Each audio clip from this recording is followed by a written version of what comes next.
Après, ceux qui ne sont pas à la chorale, mais qui sont à l'école du dimanche, il y aura la répétition à 11 heures, mais je le dirai, si j'y pense. Voilà, bienvenue à chacun, bienvenue à ceux qui sont peut-être là pour la première fois. Et on veut également souhaiter la bienvenue à ceux qui vont nous suivre par Internet, qui ne sont pas là pour diverses raisons. Et je vous invite à lire ces deux premiers versets dans le psaume 93. Et nous lirons le verset 1 et 2. L'Éternel règne, il est revêtu de majesté. L'Éternel est revêtu, il est saint de force. Aussi le monde est ferme, il ne chancelle pas. Ton trône est établi dès les temps anciens, tu existes de toute éternité. Et je vous invite à chanter ce premier cantique majestueux.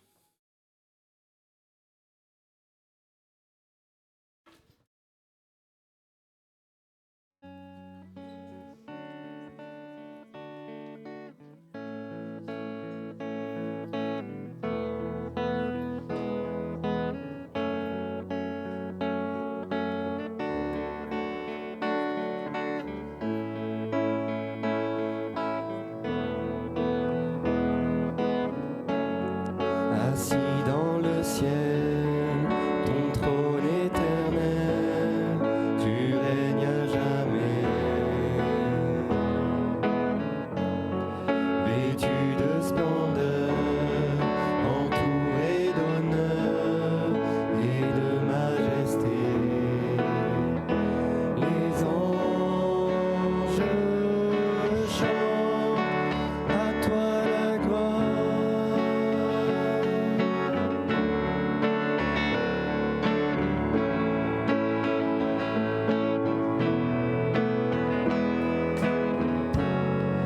Les cieux et les mers, la vie, la lumière, nous parlent de toi. Tu les as créés, les as appelés au son de ta voix. La terre chante majestueux, souverain, Dieu tout-puissant, tu es saint. La création loue ton nom, tout l'univers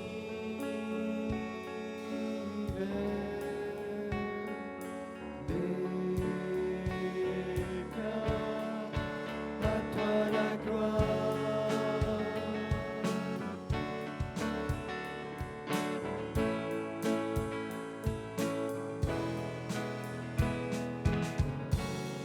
Ô roi serviteur, tu vins sur la terre révéler l'amour.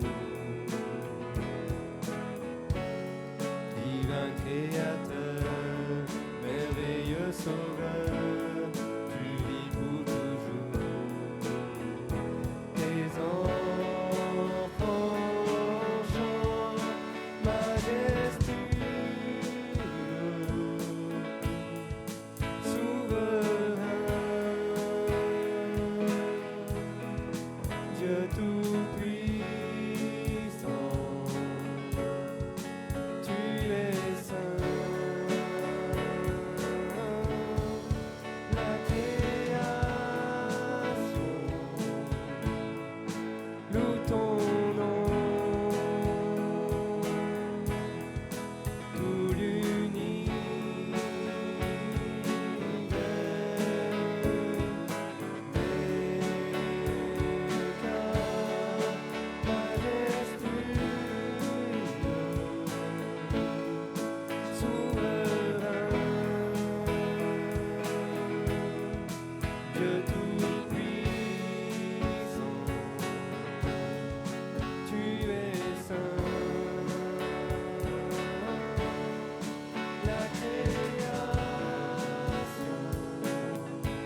Je vais prier.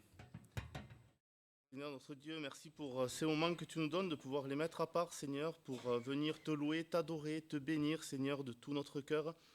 Seigneur, nous voulons te remettre tous nos frères et sœurs qui ne peuvent pas être là à cause de la maladie, Seigneur, des épreuves. Vraiment que tu puisses les entourer là où ils sont, et nous voulons te remettre nos frères et sœurs qui vivent dans la persécution. Vraiment que tu puisses leur donner ta paix, Seigneur, et bénis ces moments, que ce culte soit pour ta gloire et ton honneur, Seigneur. Dans le bon nom de Jésus, notre Sauveur. Amen. Et je vous invite à prendre votre Bible dans le livre de 2 Samuel, au chapitre 7. Et nous lirons 3 versets, le verset 12, 13 et le verset 16. Donc 2 Samuel, chapitre 7. Quand tes jours seront accomplis et que tu seras couché avec tes pères, j'élèverai ta postérité après toi, celui qui sera sorti de tes entrailles, et j'affermirai son règne. Ce sera lui qui bâtira une maison à mon nom, et j'affermirai pour toujours le trône de son royaume. Verset 16. Ta maison et ton règne seront pour toujours assurés, ton trône sera pour toujours affermi. Nous sommes là environ 1000 ans avant la venue de notre Sauveur. On est sous le règne du roi David, et c'est un roi que Dieu a choisi, un roi selon le cœur de Dieu. Et dans ces versets, dans ces 3 versets que nous avons lus, et surtout dans ce chapitre 7, l'Éternel fait une promesse à David. Il annonce une descendance éternelle. Cette promesse annonce un roi éternel issu de David. Et je vous invite à prendre un autre verset dans le prophète Jérémie, le chapitre 23, verset 5. « Voici les jours viennent, dit l'Éternel, où je susciterai à David un germe juste. Il régnera en roi et prospérera. Il pratiquera la justice et l'équité dans le pays. » Dans ce verset, on représente un descendant juste, un descendant du roi David. Il régnera en roi et on annonce notre roi véritable, notre vrai roi, le roi Jésus-Christ. Le premier verset du Nouveau Testament, de Matthieu 1, verset 1, c'est la généalogie de Jésus qui nous dit « Généalogie de Jésus-Christ, fils de David, fils d'Abraham ». Et je lirai 2 derniers versets dans l'évangile de Luc, le chapitre 1, versets 32 et 33.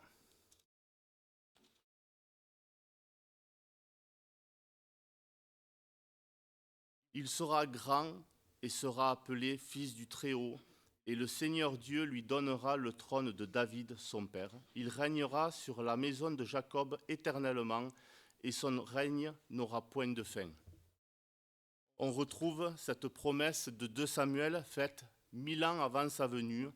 Il aura le trône de David et il régnera éternellement. C'est le roi dont l'humanité avait besoin. Et c'est ces 2 cantiques que je vous propose de chanter, dans les cieux et sur la terre, et ce nom est si merveilleux.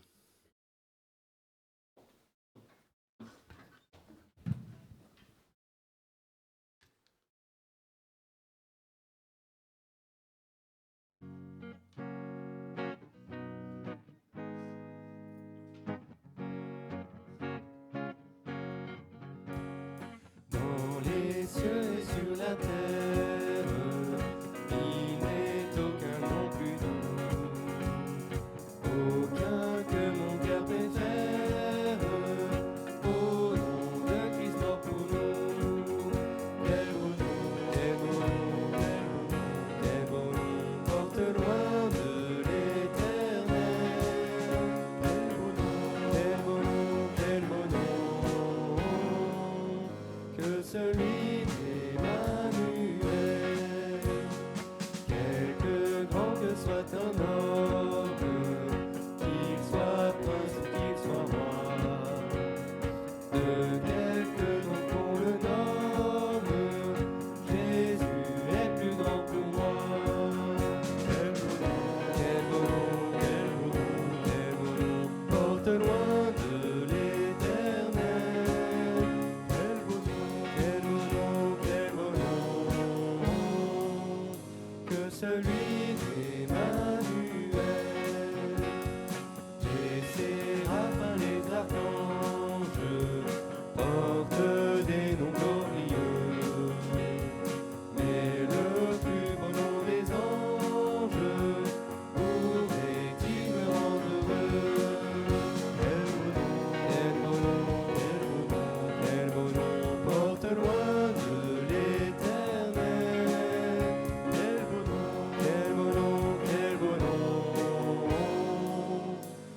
celui d'Emmanuel. Dans les mots Jésus soulage, il guérit l'esprit froissé, il ranime le courage du cœur le plus oppressé. Quel beau nom, quel beau nom, quel beau nom, quel beau nom, porte loin de l'Éternel. Quel beau nom, quel beau nom, quel beau nom, que celui d'Emmanuel.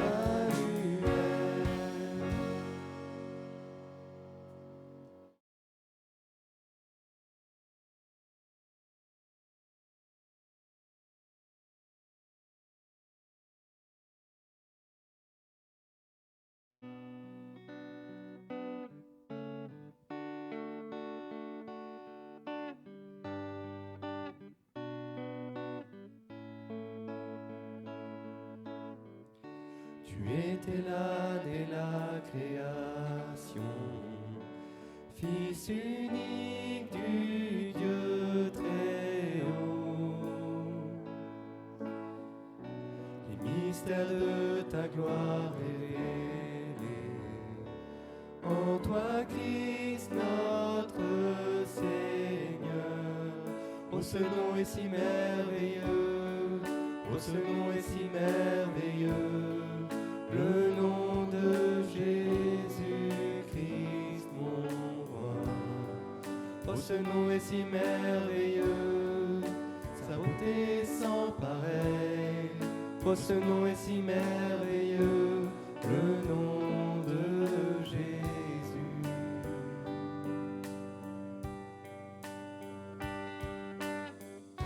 Tu n'as pas voulu laisser sans nous. Alors Jésus, tu es venu. Ton amour a vaincu mon péché. Rien ne peut nous séparer. Oh, ce nom est si glorieux. Oh, ce nom est si glorieux.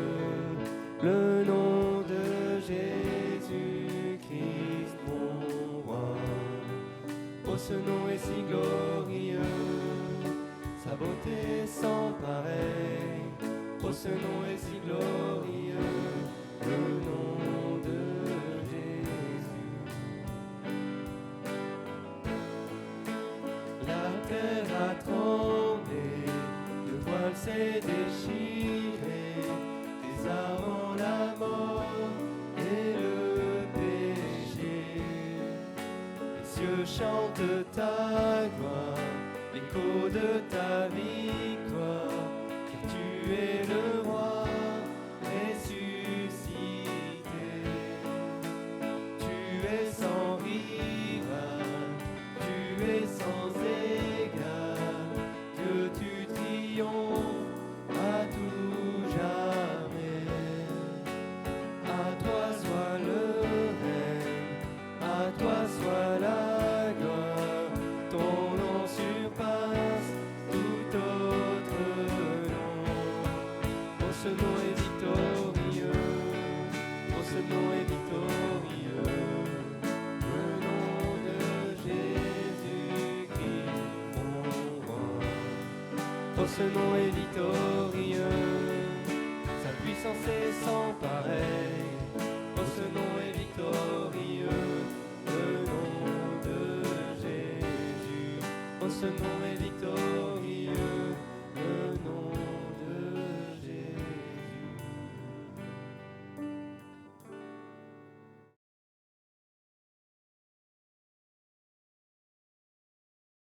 Je vous invite à avoir un moment de prière libre, des prières d'adoration, de reconnaissance, courtes pour que le maximum de personnes puissent prier, et puis je terminerai.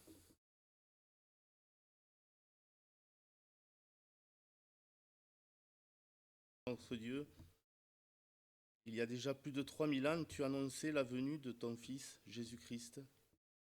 Et il y a 2000 ans, il est venu sur cette terre, en simple homme, pour venir porter nos péchés, pour venir nous racheter, Seigneur.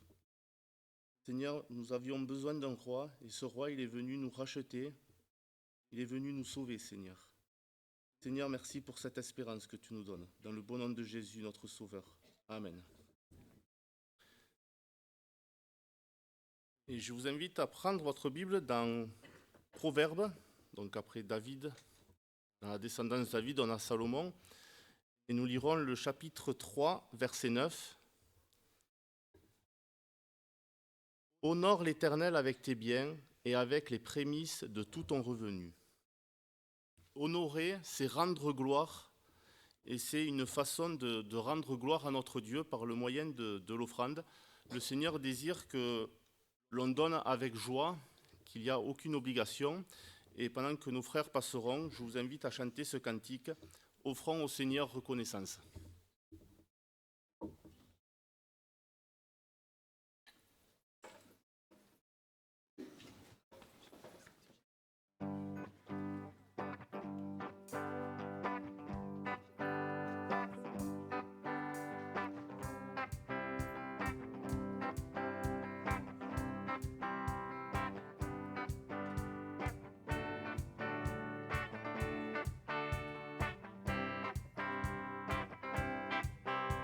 Offrons au Seigneur reconnaissance, son amour dure à jamais, car il est bon, il est au-dessus de tout, son amour dure à jamais. Chantons, louons, d'une main puissante et d'un bras tendu, son amour dure à jamais. Il nous donne une vie nouvelle, son amour dure à jamais. Chantons, louons, chantons, louons.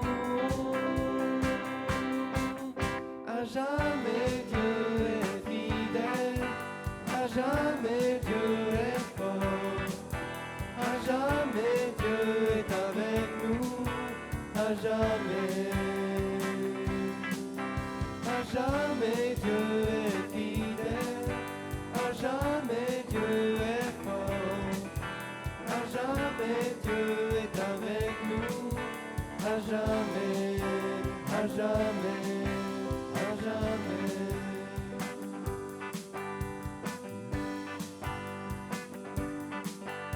Du lever du soleil jusqu'à son coucher, son amour dure à jamais. Par la grâce de Dieu, nous persévérons, son amour dure à jamais. Chantons, louons, chantons, louons. À jamais Dieu est fidèle, à jamais Dieu est fort, à jamais Dieu est avec nous, à jamais. À jamais Dieu est fidèle, à jamais Dieu est fort, à jamais Dieu est avec nous, à jamais, à jamais, à jamais.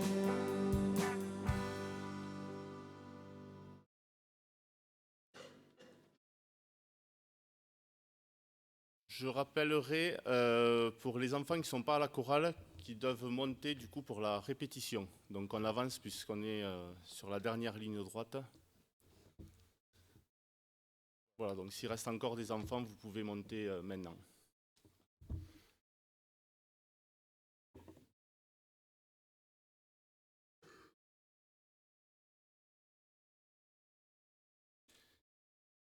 Et pour introduire la Sainte Seine, je vous invite à chanter ce cantique « Mon Dieu, par quel amour ».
mon péché.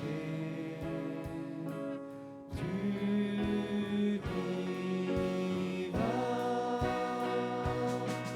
Oh, quel amour et quel sacrifice. Le Fils de Dieu s'est donné. Pour moi il paie, et pour moi il meurt. En lui je vis. En lui je vis.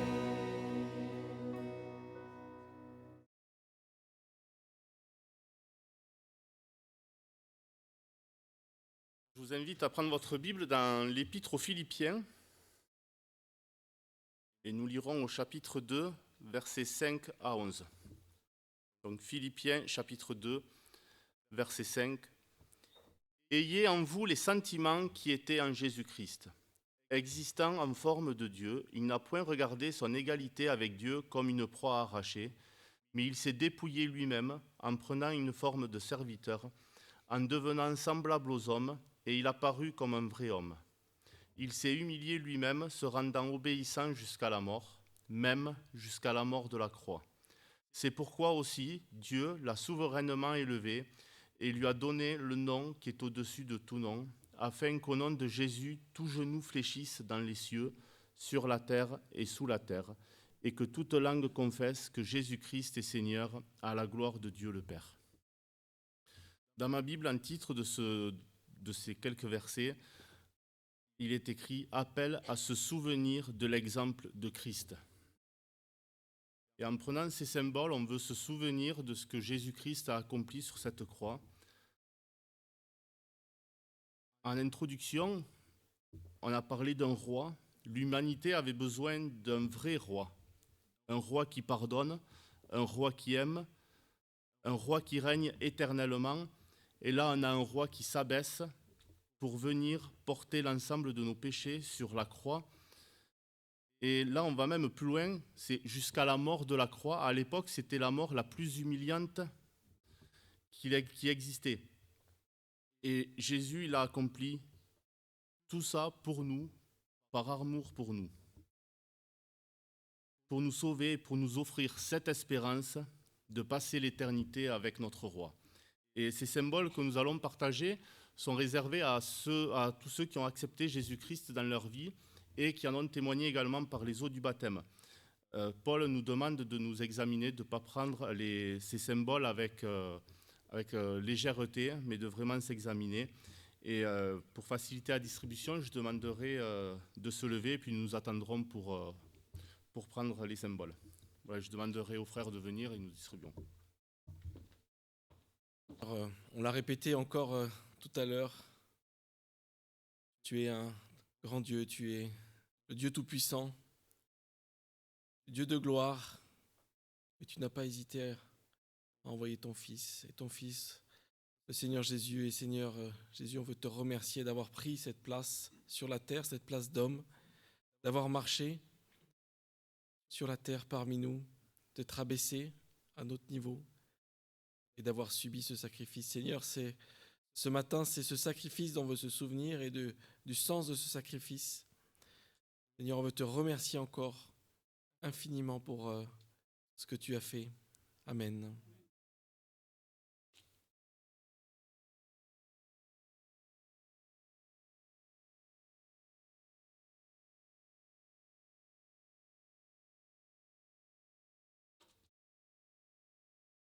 Et Seigneur, en prenant ce pain et ce vin, nous nous souvenons que ce grand roi qui régnait dans les cieux, a renoncé à sa gloire, est venu marcher comme un petit enfant, est venu sur cette terre. Et nous nous souvenons aussi que ce grand roi est venu mourir sur une croix pour chacun d'entre nous. Il fallait, Seigneur, que ton sang coule pour que nos péchés puissent être expiés. Et tu as marché jusqu'à la croix et tu t'es offert comme ce sacrifice parfait. Alors maintenant, en prenant cette coupe, nous nous souvenons que ce sang est le sang de Jésus-Christ, versé pour chacun d'entre nous. Nous souvenons aussi que c'est le sang de cette nouvelle alliance par laquelle maintenant nous pouvons être nous-mêmes adoptés dans la famille de Dieu. Nous souvenons que ce sang nous parle de ta mort, mais nous souvenons aussi de ta résurrection et du fait que tu vas revenir bientôt. En attendant cet instant, Seigneur, une fois de plus, nous partageons ces éléments entre nous, Seigneur, et nous plions aux genoux devant toi pour te rendre toute la gloire et tout l'honneur qui te reviennent. Amen.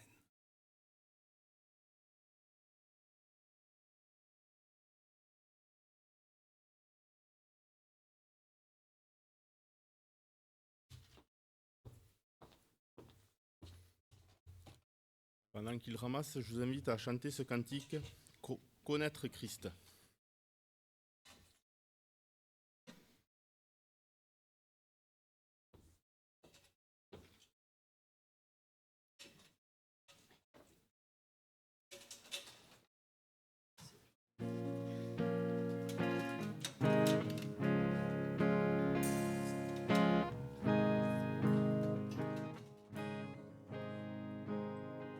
Mon cher désir, connaître Christ, en qui j'ai gagné la justice, ce don de Dieu, précieux trésor, éclipse tous mes vains efforts.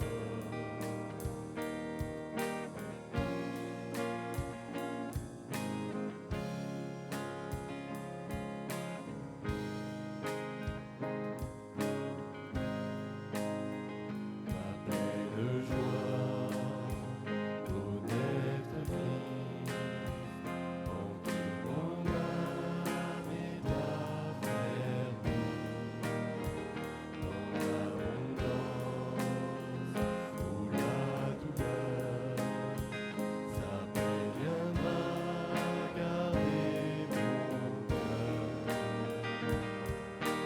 Jésus, je veux te connaître, toi mon bien suprême, illumine mon esprit, que mon âme émerveillée, en toi seul soit comblée, car tu es ma vie.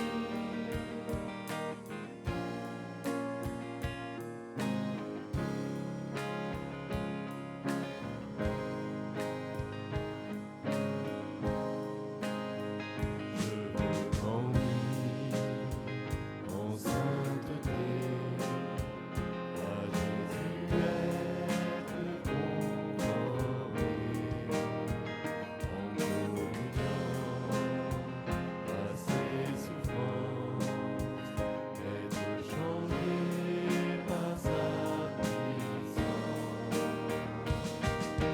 Jésus, je veux te connaître, toi mon bien suprême, illumine mon esprit, que mon âme émerveillée, en toi seul soit comblée, car tu es ma vie.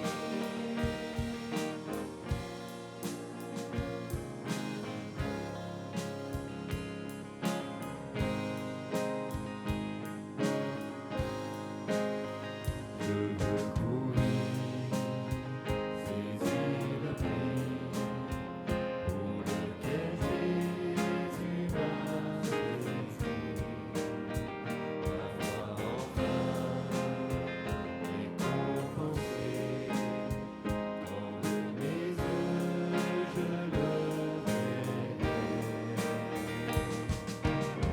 Jésus, je veux te connaître, toi mon bien suprême, illumine mon esprit, que mon âme émerveillée, en toi seul soit comblée, car tu es ma vie. Jésus, je veux te connaître, toi mon bien suprême, illumine mon esprit, que mon âme émerveillée, en toi combler, car tu es ma vie.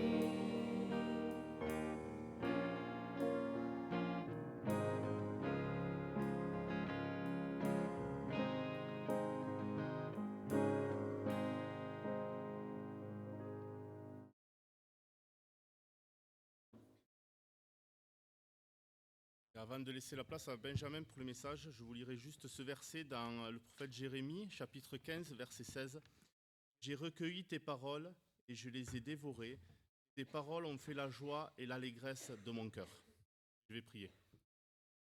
Seigneur notre Dieu, merci pour cette louange que l'on a pu t'apporter, Seigneur, parce qu'elle était pour ta gloire, pour ton honneur, Seigneur. Et maintenant que nous allons ouvrir ta parole, le message, vraiment, Seigneur, que tu puisses ouvrir nos cœurs à l'écoute, Seigneur, que nous puissions mettre ta parole en pratique, Seigneur, et nous voulons te remettre ton serviteur, Benjamin, Seigneur, que tu puisses le diriger dans ce qu'il aura à nous dire de ta part, Seigneur. Dans le bon nom de Jésus. Amen.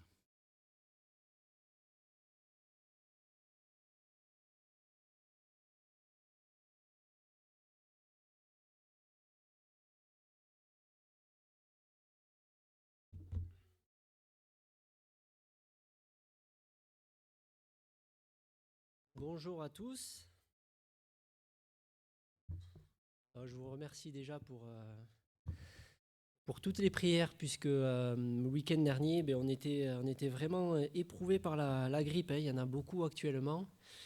Et c'est vrai que c'était quand même assez costaud, mais voilà, on est passé ces 2 saisons. Je m'excuse déjà par avance pour les restes de la grippe, le rhume qui s'est installé, donc je vais essayer de faire du mieux possible. Et aujourd'hui, on peut prier aussi pour la famille Sardin, qui est éprouvée, puisque c'était Josias qui était censé nous apporter le message ce matin, mais hier, il était vraiment à plat, et je pense qu'aujourd'hui encore, donc on veut vraiment penser à eux et à tous ceux qui sont affectés dans ces moments. Alors, il a fallu trouver un sujet pour ce matin, et actuellement, dans le cadre de mes études théologiques, je suis en train de travailler sur une dissertation, et en fait, le professeur nous a laissé le choix entre 2 textes de l'évangile de Jean. Il y avait le texte de l'épisode de la femme samaritaine, et puis l'épisode de l'homme qui était aveugle de naissance.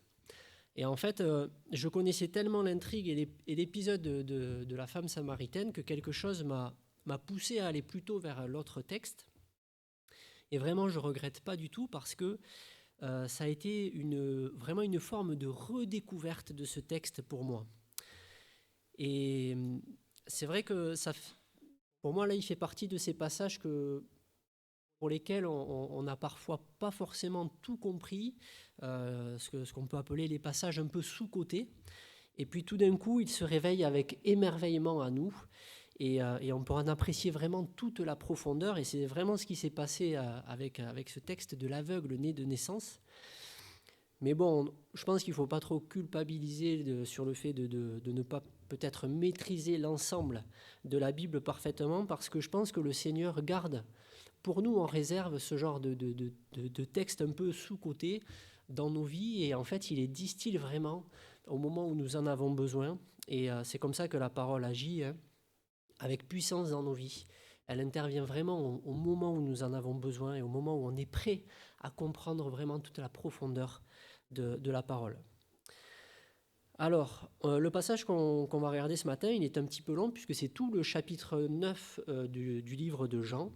Il est assez riche, on aurait presque pu faire ça en deux messages, mais voici le plan simple que je vous propose ce matin. On va d'abord lire en entier ce chapitre 9 de Jean. Ensuite, on va parcourir assez simplement le texte pour en relever vraiment les points importants.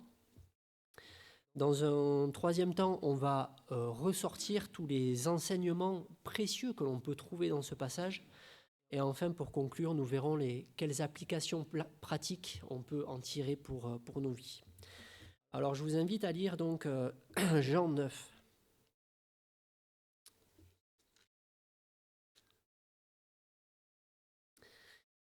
Jésus vit en passant un homme aveugle de naissance. Ses disciples lui firent cette question. « Rabbi, qui a péché, cet homme ou ses parents, pour qu'il soit né aveugle. Jésus répondit, ce n'est pas que lui ou ses parents aient péché, mais c'est afin que les œuvres de Dieu soient manifestées en lui. Il faut que je fasse, tandis qu'il est jour, les œuvres de celui qui m'a envoyé. La nuit vient où personne ne peut travailler. Pendant que je suis dans le monde, je suis la lumière du monde. Après avoir dit cela, il cracha à terre et fit de la boue avec sa salive.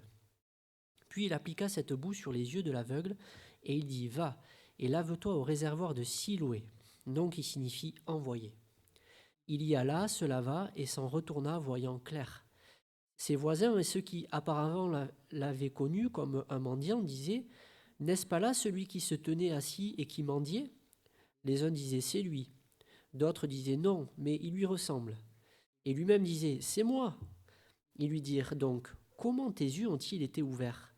Il répondit « L'homme qu'on appelle Jésus a fait de la boue, a oint mes yeux et m'a dit « Va au réservoir de Siloé et lave-toi ».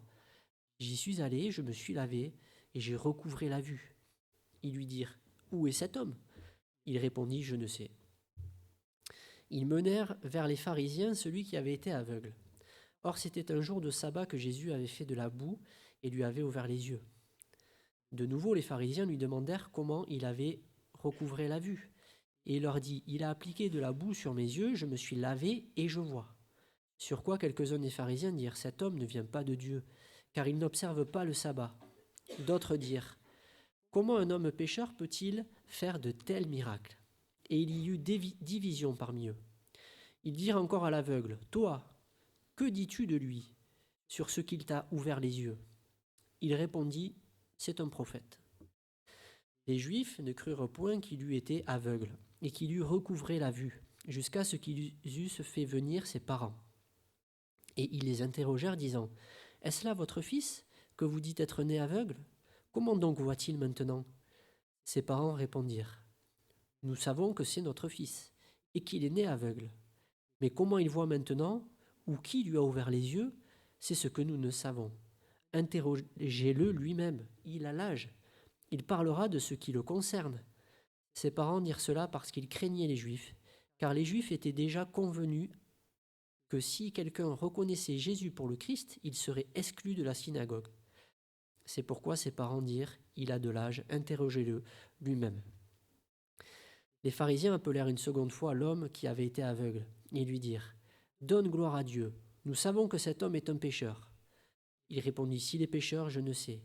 Je sais une chose, c'est que j'étais aveugle et que maintenant je vois. » Ils lui dirent « Que t'a-t-il fait? Comment t'a-t-il ouvert les yeux ?»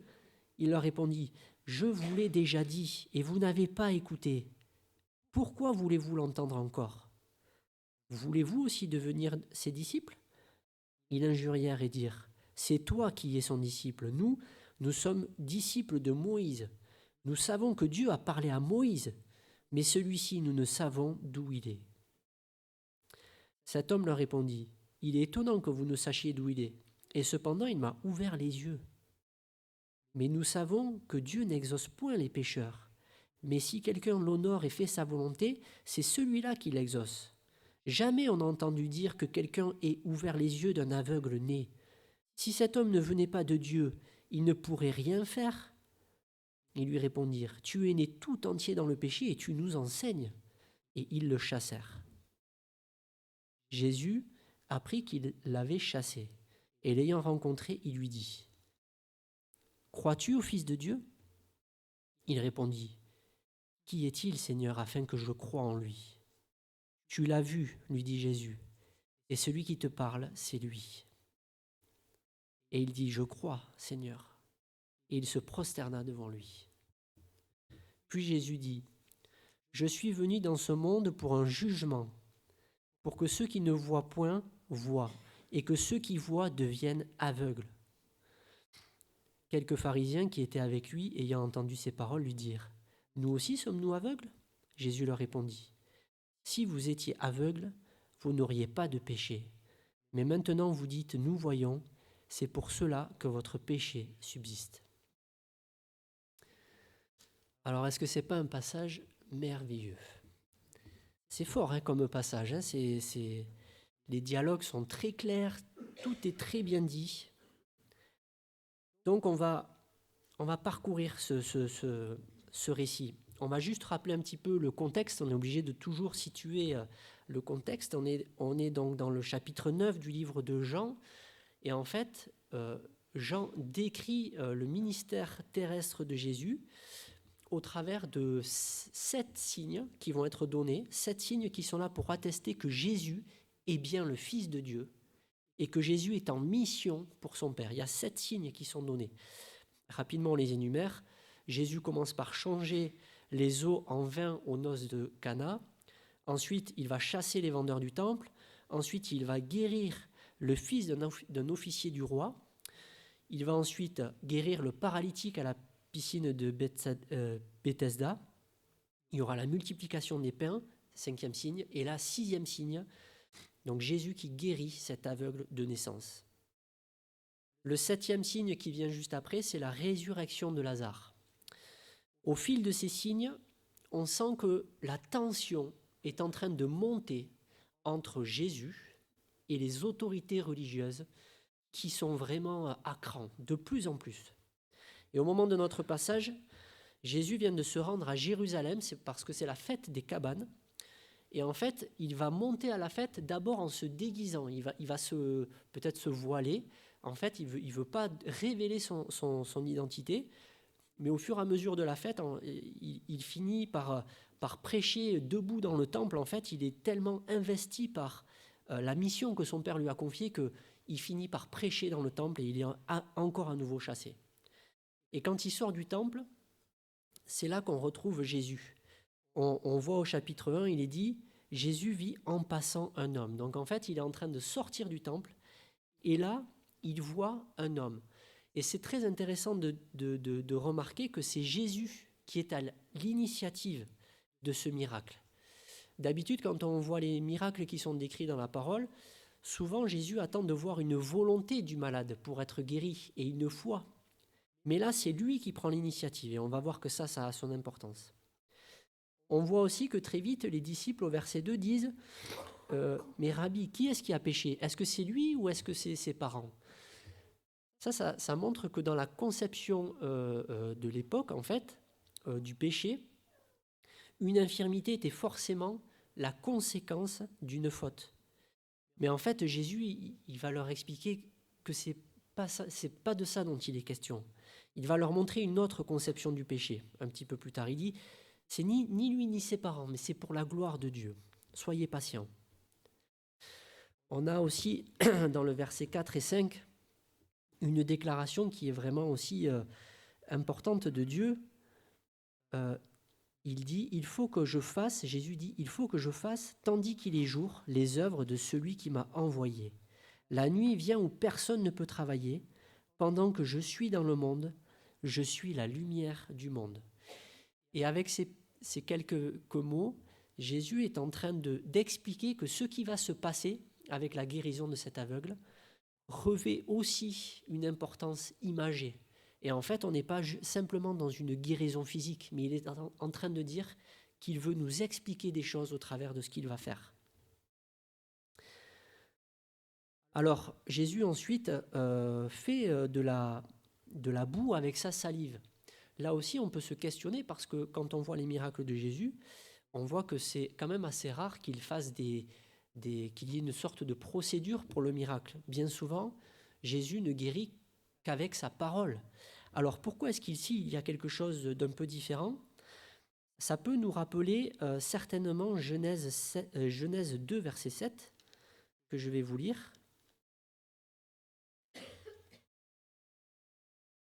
Dans Genèse 2, verset 7, on peut lire « L'Éternel Dieu forma l'homme de la poussière de la terre. Il souffla dans ses narines, et un souffle de vie, et l'homme devint un être vivant. » Alors, il est possible que si Jésus a voulu se servir de la terre et de sa salive pour l'appliquer sur les yeux de l'aveugle, c'était peut-être aussi pour montrer qu'il avait cette puissance créatrice de faire naître tout un système visuel à partir de rien.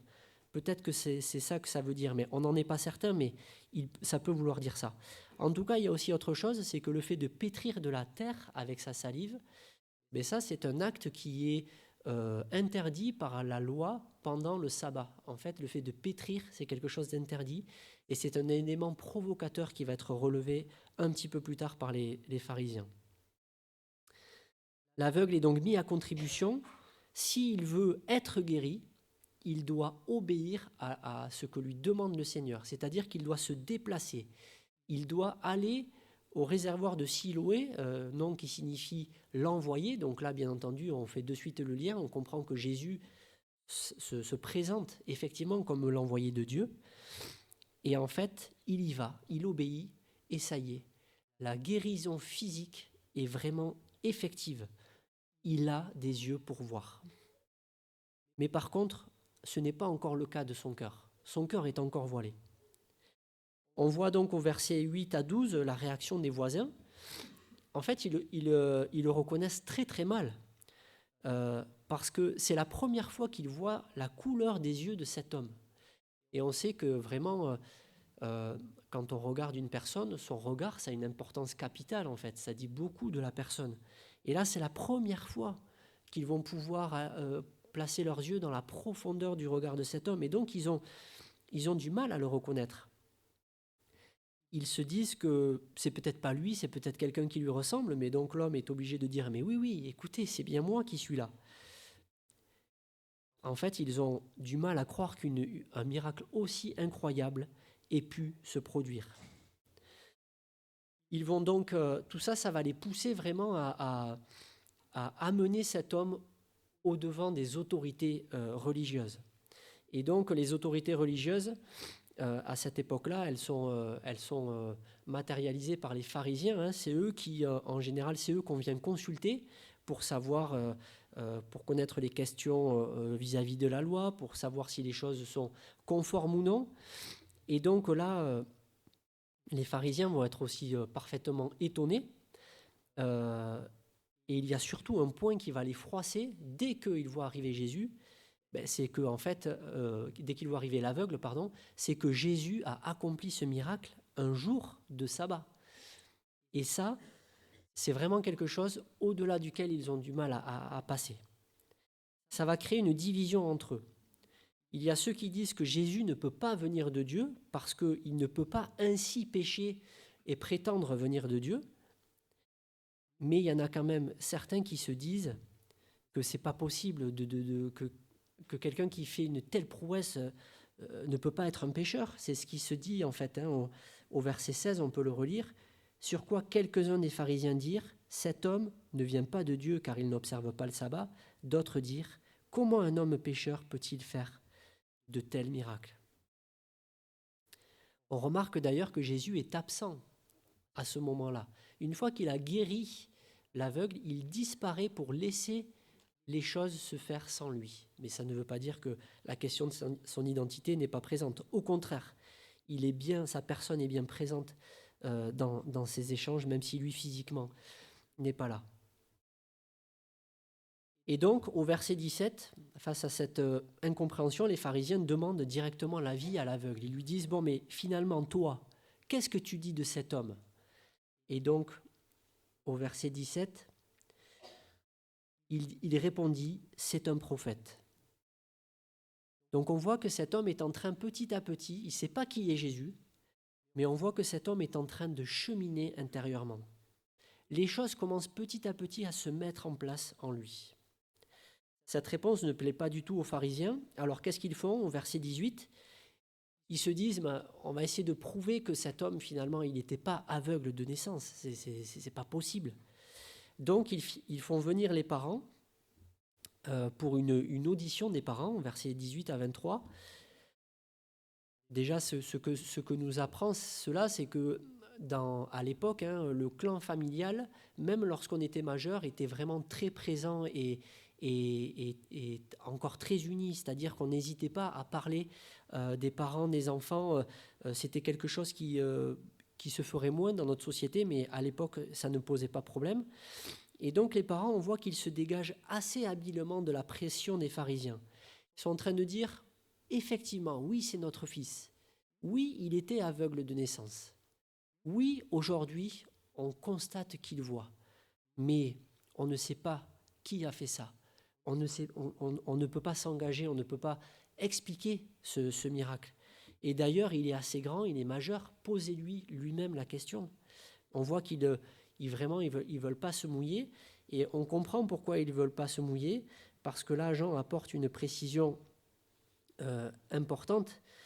Il dit au verset 22, « Ses parents dirent cela parce qu'ils craignaient les Juifs, car les Juifs étaient déjà convenus que si quelqu'un reconnaissait Jésus pour le Christ, il serait exclu de la synagogue. » Donc on apprend que déjà à cette période, l'identité de Jésus est en train de créer des exclusions de synagogue. C'est-à-dire, si vous vous engagez, si vous le reconnaissez, alors vous serez exclu. Et les parents avaient vraiment peur de ça, et ils n'étaient pas prêts à faire ce pas-là, et donc c'est pour ça qu'ils mettent vraiment la responsabilité sur les réponses de leur fils.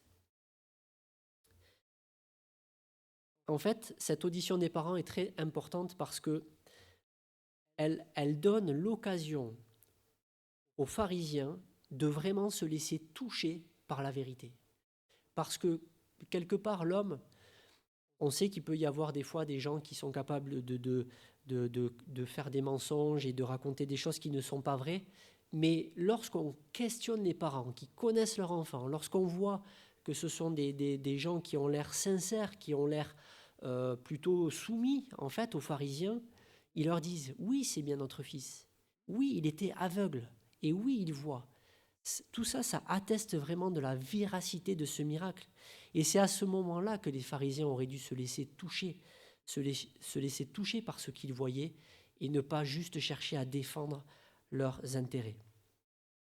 Donc du verset 24 à 34, nous avons vu qu'ils font revenir une deuxième fois l'aveugle. Et ici, le ton change. En fait, il n'est plus question de politesse. Les présentations, elles ont déjà été faites.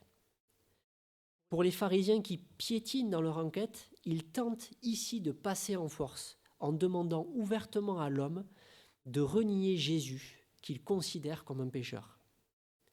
Sauf que l'ancien aveugle va se révéler beaucoup plus coriace qu'il n'y paraît. En fait, l'ancien aveugle est en train de déceler le manque d'objectivité manifeste de ce tribunal qui est en train de sombrer dans l'hypocrisie. Et cet homme a l'intelligence de ne pas prendre position sur une éventuelle faute que Jésus aurait commise. Il dit « Je ne peux pas dire s'il est pécheur ou non ». Ce n'est pas sa compétence, mais en fait, il ramène les faits sur sa propre expérience de guérison dont il sait vraiment donner des garanties.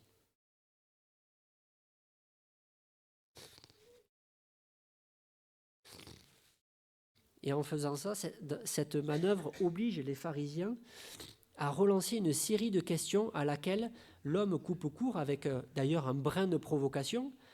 Il leur demande en fait, mais pourquoi vous posez autant de questions? Est-ce que vous voulez vous aussi devenir ses disciples? Et là, les autorités ne peuvent pas supporter cette provocation et elles se dévoilent tout à fait. Elles n'hésitent pas à insulter l'ancien aveugle.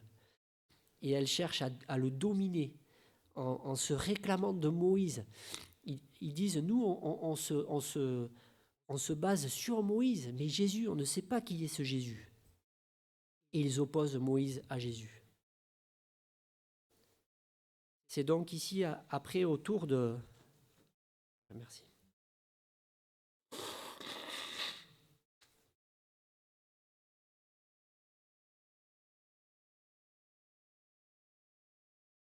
C'est au tour de l'ancien aveugle de mener une charge vis-à-vis des pharisiens.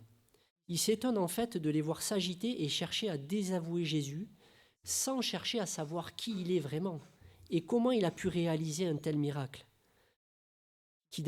Miracle qui n'a jamais été observé auparavant. Il leur rappelle ça aussi. Il leur rappelle que dans la Torah, qui leur est si chère, il est pourtant bien précisé que Dieu ne pourrait pas donner autant de puissance à un homme qui ne viendrait pas de lui. Et tout ça, ils le savent, mais ils refusent de le voir. Ce tribunal aura donc échoué à faire renier le témoignage de l'aveugle, ne pouvant que acter son exclusion de la synagogue, puisque c'est ça, ils finissent par le chasser et l'exclure de la synagogue. Et comme ultime témoignage de leur manque de sincérité, ils vont dire à l'aveugle, ils vont lui dire « Tu es né tout entier dans le péché et tu cherches à nous enseigner. » Et en fait, en faisant ça, c'est totalement hypocrite parce que pendant leur enquête, ils ont cherché à démontrer que cet homme n'était pas aveugle de naissance. Et là, pour pouvoir l'accuser, ils lui disent « Mais oui, tu es aveugle de naissance, tu es pécheur de naissance. » Ça prouve quand même à quel point ils sont aveuglés. Pour terminer, une fois que cette enquête est terminée, ce tribunal est terminé, nous voyons que donc Jésus va aller rencontrer à nouveau l'aveugle. Et ce qui caractérise notre personnage depuis le début, cet homme, c'est son honnêteté, c'est sa simplicité et sa constance. Il n'a pas cédé à la pression des pharisiens, mais il a su témoigner de son expérience vécue avec Jésus. À présent, Jésus vient se révéler pleinement à lui, puisque cet homme montre que dans son cheminement, son cœur est bien disposé à recevoir cette lumière divine. Et le dialogue qui s'installe entre Jésus et cet homme est comme un aboutissement. Jésus lui demande au verset 35, « Crois-tu au Fils de Dieu ?» Et l'homme répondit, « Et qui est-il, Seigneur, pour que je croie en lui ?» On voit que cet homme, il reste toujours prudent. Il a ce pressentiment que Jésus est le Messie, mais vraiment, il lui demande confirmation. « Qui est-il afin que je croie en lui ?» « Tu l'as vu, lui dit Jésus, et celui qui te parle, c'est lui. » Et il dit, « Je crois, Seigneur. » Et il se prosterna devant lui. Oui, Jésus est bien le Messie, et l'homme le reconnaît comme tel et s'incline devant lui pour l'adorer comme le sauveur du monde. Et il y a pour conclure ces deux derniers versets où, juste après la confession de l'aveugle, Jésus va expliquer qu'il est venu pour un jugement.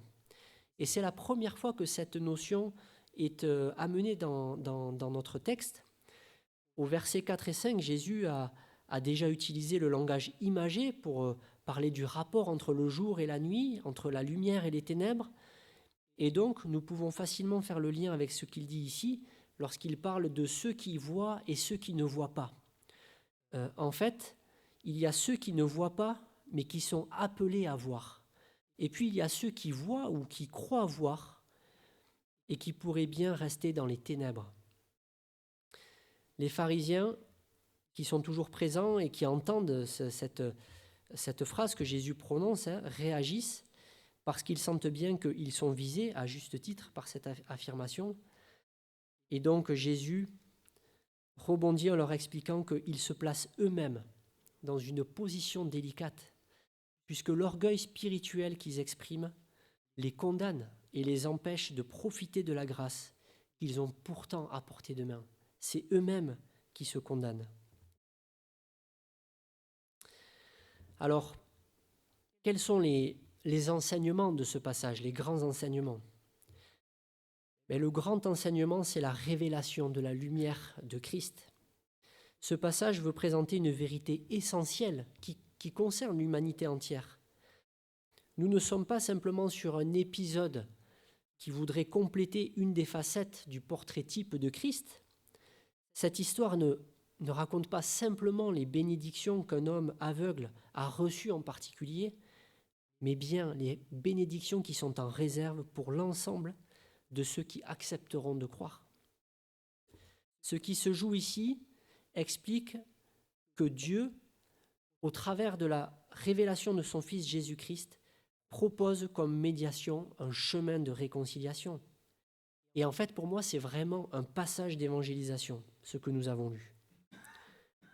Et si l'apôtre Jean rapporte cette séquence dans son évangile, c'est parce que nous allons devoir à notre tour répondre de la manière dont nous nous positionnons face à cette lumière qui est disponible pour chacun. Ce qui doit être pris comme base pour comprendre ce passage, c'est par exemple le psaume 53, versets 3 et 4 que nous allons lire, où nous lisons cette affirmation. « Dieu du haut des cieux regarde les fils de l'homme pour voir s'il y a quelqu'un qui soit intelligent, qui cherche Dieu. Tous sont égarés, tous sont pervertis. Il n'en est aucun qui fasse le bien, pas même un seul. Ça, c'est vraiment la condition de chaque être humain, et elle est très claire. Personne ne peut prétendre marcher dans la lumière par ses propres forces. On ne peut pas prétendre être dans la lumière par nous-mêmes. Cela veut dire que jusqu'à la venue de Christ, les ténèbres étaient en train de régner sur ce monde. Tant qu'il n'était pas venu, on ne pouvait pas prétendre voir correctement. Si Jésus choisit cet aveugle de naissance pour accomplir cette guérison, c'est, je pense, pour vraiment illustrer cette réalité. Nous sommes invités à nous identifier à cet aveugle de naissance, à réaliser que nous n'avons pas en nous-mêmes la capacité de voir de manière spirituelle, puisque les ténèbres nous entourent.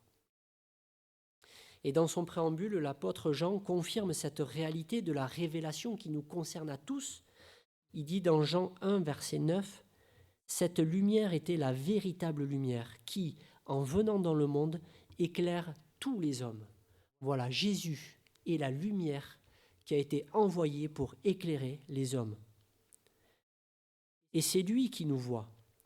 Et c'est lui qui prend l'initiative de venir nous guérir. Ce n'est pas par nos efforts. Et face à cette lumière que Jésus propose, il y a une réponse à donner. Devant cette révélation qui est maintenant disponible, nous n'avons que deux alternatives, accepter ou rejeter cette lumière. Et la réalité, c'est que tous les efforts que peuvent faire les hommes, toutes les plus belles volontés humanistes ne donnent que des fruits stériles qui ne vont pas remplir les cœurs d'une réelle plénitude et d'une réelle paix. Il y a ce passage aussi qui exprime cet aveu d'impuissance du genre humain dans Ésaïe 59, versets 9 et 10. Voilà ce que le prophète dit de la situation de l'homme. « Nous attendons la lumière, et voici les ténèbres, la clarté, et nous marchons dans l'obscurité. Nous tâtonnons comme des aveugles le long d'un mur. Nous tâtonnons comme ceux qui n'ont point Dieu. Nous chancelons à midi comme de nuit. Au milieu de l'abondance, nous ressemblons à des morts. » Voilà l'état de l'homme sans Dieu. Est-ce qu'on se reconnaît là-dedans ? Les pharisiens se sont laissés aveugler parce qu'ils prétendaient savoir, alors que ce texte d'Ésaïe aurait dû être celui qui remonte en eux, celui qui remonte à leur cœur. Au lieu de ça, ils en arrivent à devenir l'incarnation d'un autre passage d'Ésaïe, Ésaïe 56, versets 10 à 11. Je vous lis. « Ces gardiens sont tous des aveugles, sans intelligence. Ils sont tous des chiens muets, incapables d'aboyer. Ils ont des rêveries, se tiennent couchés, aiment à sommeiller. Et ce sont des chiens voraces, insatiables. Ce sont des bergers qui ne savent rien comprendre. » Ils deviennent malheureusement, par leur refus, ces tristes mercenaires que Jésus va décrire en suivant dans Jean 10 et qui tentent de manière détournée de rentrer dans la bergerie. Nous notons aussi que le rejet peut se manifester sous une autre forme que de l'opposition, et c'est l'indifférence. Dans notre société, nous avons des preuves. Dans la scène que nous avons lue, il y a par exemple l'exemple des voisins qui semblent être dans ce cas. Quelque part, ils sont un peu indifférents. Bien des hommes et des femmes ont des plutôt bons a priori sur Jésus, ont entendu parler de ses miracles, de la vie éternelle, du salut des âmes, mais ne cherchent pas à en savoir davantage sur ce sujet. Nous sommes capables de contracter des assurances pour, par exemple, pour la perte de son portable ou le vol de son téléphone portable, mais lorsqu'il s'agit de ce qui vient après la mort, là, nous pouvons rester étrangement non concernés. Et ça aussi, c'est une forme d'aveuglement. Alors, qu'est-ce qui change entre l'attitude de cet aveugle et l'attitude des pharisiens ? C'est que l'aveugle a reconnu qu'il n'avait pas la capacité de voir par lui-même, de voir vraiment. Mais les pharisiens qui auraient pu voir, puisqu'ils se basaient sur Moïse, non seulement ils n'ont pas vu, mais ça, c'était presque pas grave, ils auraient été pardonnés, mais leur péché, leur jugement est apparu dès qu'ils ont affirmé que non, ils voyaient. Mes amis, face à la personne de Christ, personne ne peut jouer d'orgueil. Et voici ce que dit Jacques, Jacques chapitre 4, verset 6. Dieu résiste aux orgueilleux, mais il fait grâce aux humbles. Et comme dernier enseignement que nous pouvons tirer de ce passage, c'est de voir quel est l'aboutissement de tout ce cheminement qu'a fait cet aveugle, tout ce que cet homme a parcouru. Cet homme a su rester humble et reconnaître qu'il avait besoin d'être touché par la main de Jésus pour recouvrir la vue à la fois physique et à la fois spirituelle. Et donc, c'est la fin d'une longue errance pour lui. Jusque-là, il avançait à tâtonnant, comme nous l'avons vu, et il expérimente aujourd'hui le psaume 146, verset 8. « L'Éternel ouvre les yeux des aveugles, l'Éternel redresse ceux qui sont courbés, l'Éternel aime les justes. » Et ce qui est absolument surprenant quand on lit cette histoire dans Jean 9, ça ne devrait pourtant pas être trop surprenant parce que devinez qu'est-ce qui arrive juste après Jean 9. Jean 10, voilà. Et Jean 10, c'est un passage absolument incroyable. Et en fait, quand on étudie ce passage de Jean 9, on voit que l'enchaînement avec Jean 10 est immédiat. En fait, Jésus est en train d'enchaîner directement avec ce discours. Ce qui veut dire que les brebis dont il parle, enfin l'aveugle qu'il vient de sauver, il le place, c'est comme si c'était une des brebis qui fait partie du troupeau de Jean 10. Il devient la brebis retrouvée. Et j'aime à croire que durant le discours de Jésus, cet homme était peut-être là en train d'écouter le Seigneur et de se réjouir d'avoir pu prendre place au milieu de la bergerie. Il se plaît à apprécier la voix rassurante de son berger, qui connaît son nom et qui le dirige dans des pâturages nourrissants. Cet homme expérimente ce qu'est la véritable restauration. Il est reconnecté, réconcilié avec son Sauveur. Et je ne résiste pas à vous lire quelques versets de Jean 10. En vérité, je vous le dis, celui qui n'entre pas par la porte dans la bergerie, mais qui y monte par ailleurs, est un voleur et un brigand. Mais celui qui entre par la porte est le berger des brebis. Le portier lui ouvre, et les brebis entendent sa voix. Il appelle par leur nom les brebis qui lui appartiennent, et il les conduit dehors. Lorsqu'il a fait sortir toutes ses brebis, il marche devant elles. Les brebis le suivent parce qu'elles connaissent sa voix. Elles ne suivront point un étranger, mais elles fuiront loin de lui parce qu'elles ne connaissent pas la voix des étrangers. Un peu plus loin, en vérité, je vous le dis, je suis la porte des brebis. Tous ceux qui sont venus avant moi sont des voleurs et des brigands. Il parle bien sûr des pharisiens qui sont là, eux aussi, en train d'écouter. Je suis la porte. Si quelqu'un entre par moi, il sera sauvé. Il entrera, il sortira, il trouvera des pâturages.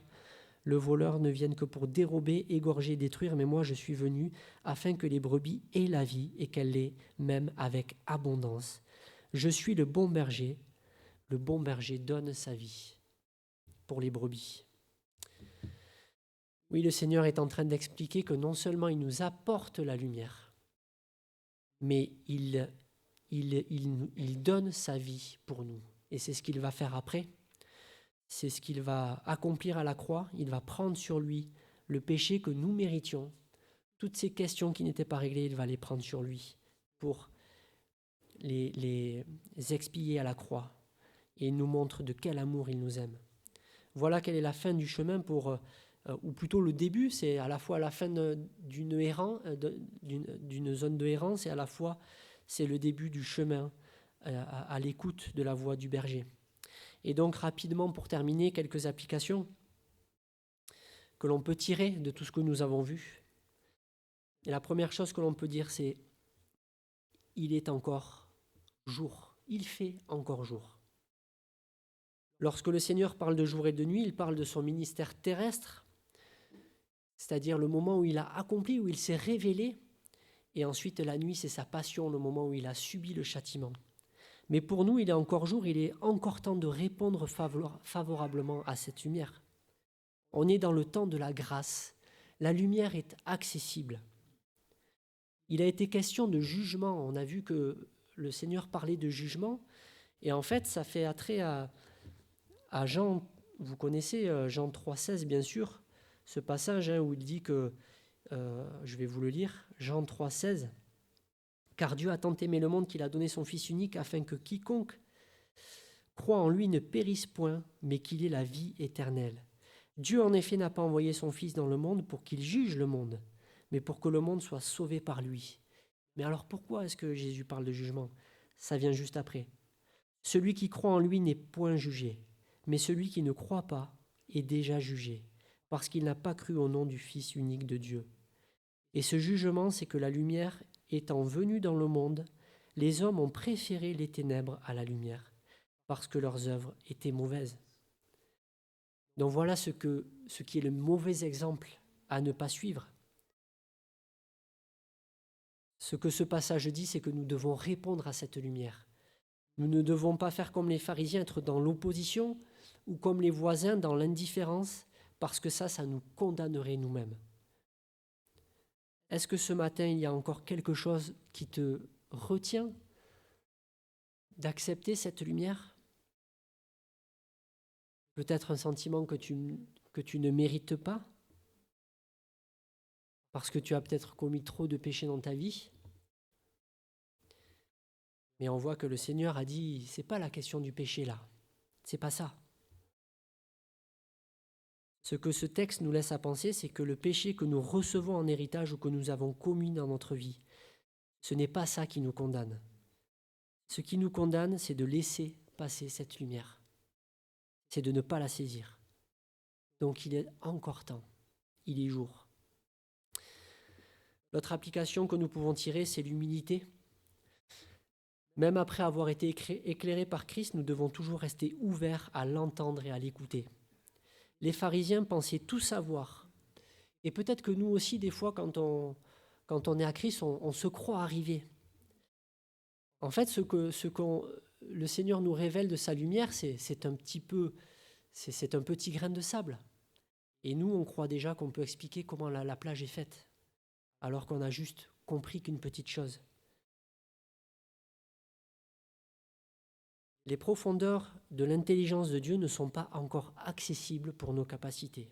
Soyons donc humbles comme une brebis et contentons-nous d'écouter la voix de notre Seigneur et de lui obéir pour le moment. Il y a également cette application de se rappeler que Jésus nous voit. C'est lui qui a vu l'aveugle. C'est lui qui est venu vers l'aveugle. Et par tous nos efforts, par toute notre piété, nous n'arriverons jamais à mériter une forme de lumière. Imitons l'attitude de l'aveugle qui s'est laissé trouver et qui n'a pas cherché à aller au-delà de ce que le Seigneur lui a demandé de faire. Il n'a pas eu de réponse pour chercher à gagner quelque chose ou pour mériter par sa piété. Il a toujours répondu avec sincérité. Également, nous ne devons pas avoir peur d'être exclus. On sait que la menace est souvent là. On voit que cet aveugle a été exclu de la synagogue, mais il a été intégré dans le troupeau du Seigneur Jésus. Et ça, c'est quelque chose qui est de bien loin meilleur. Et c'est ce que nous devons aussi être prêts à faire. Ne pas avoir peur d'être exclus peut-être de certains cercles, de certaines amitiés ou de certains réseaux que nous avons dès lors que nous affirmons que nous appartenons à Christ. Et enfin, il faut réaliser aussi que lorsqu'on se donne à Christ et à sa lumière, il est possible que comme les voisins de l'aveugle, on peut ne pas forcément nous reconnaître. Parce que se donner à Christ va changer notre vie. Et parfois, c'est vrai, les gens autour de nous se disent « mais est-ce que c'est vraiment la même personne ?» En soi, c'est pas tout à fait la même personne, c'est vrai, parce qu'on est transformé, on a une nouvelle identité. Mais c'est quelque chose qui ne doit pas nous faire peur. Voilà donc en quelques mots les J'ai essayé de vous faire partager de ce que actuellement je vis au travers de ce passage qui est vraiment magnifique, et je vous invite à le lire et le relire et le méditer. Et je vous invite à m'accompagner dans une prière pour conclure.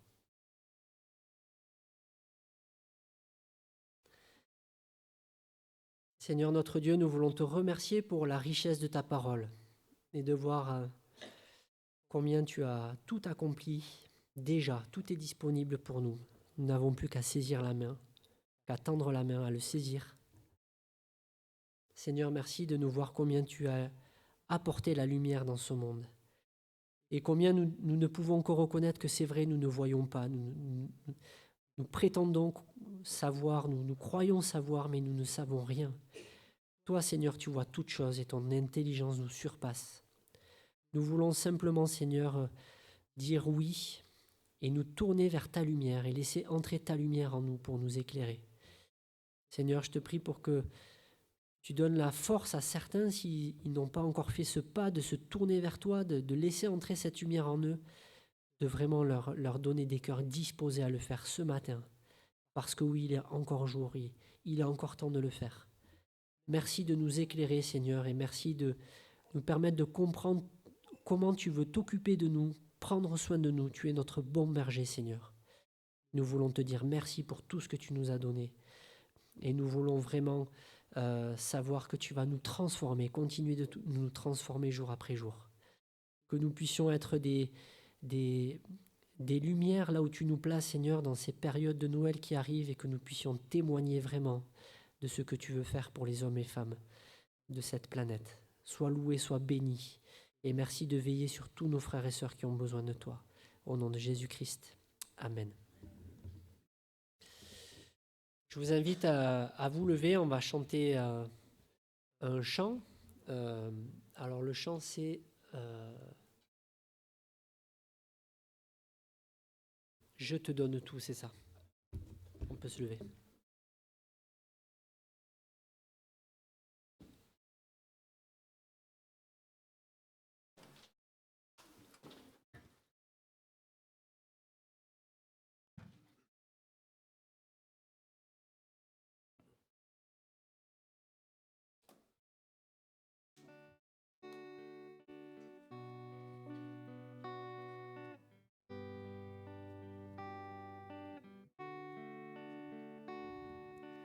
Je te donne mon cœur, il ne m'appartient plus. Ce que j'ai de meilleur, tout est pour toi, Jésus. Un parfum de valeur sur toi.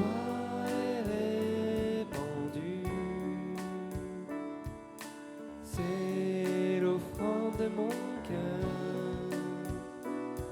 Je suis à toi, Jésus. Prends mon âme, prends mon cœur. Je te donne tout. Prends ma vie, me voici. Je te donne tout. Mon cœur est à toi.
Merci Benjamin pour le message. Voilà, notre culte touche à sa fin, donc on va souhaiter une bonne journée à ceux qui nous suivent par la chaîne YouTube. Et je vais laisser la place à Benjamin du coup pour les annonces.